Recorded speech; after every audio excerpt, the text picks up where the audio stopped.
Le 10 et le 11 décembre, M. Macron s'apprête à signer à Marrakech le pacte mondial pour les migrations sûres, ordonnées et régulières. Premièrement, il veut encourager et organiser les migrations mondiales.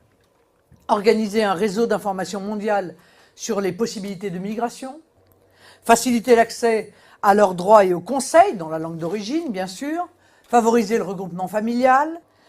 Le deuxième objectif, c'est de mettre en œuvre le pillage des pays d'accueil. Paul du Lot-et-Garonne qui dit où passe l'argent? C'est la question que se posent les gens. 48,4% d'impôts, taxes, cotisations, patins, couffins. Qu'effectivement, on paye énormément de taxes, mais où va l'argent? Eh bien, je vais vous dire où va l'argent. L'argent, elle va déjà, quand on regarde le PLF 2019, les deux... Projet de loi de finances. Le projet de loi de finances, les deux seuls postes qui augmentent sur tout le reste, c'est la contribution de la France à l'Union européenne et c'est le budget asile-immigration.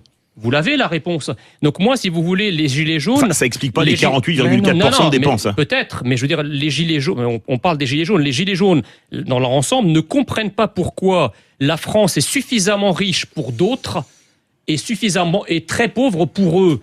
Pourquoi est-ce que lorsque vous êtes demandeur d'asile ou lorsque vous venez d'arriver, vous êtes clandestin, vous avez le droit à des tas de choses, à des allocations, à des soins gratuits, à l'aide médicale d'État, il y en a toujours pour les autres, il n'y en a jamais pour la classe moyenne. Il faut vous rendre compte que les gens qui sont aujourd'hui dans la rue sont des gens qui n'ont plus rien à perdre.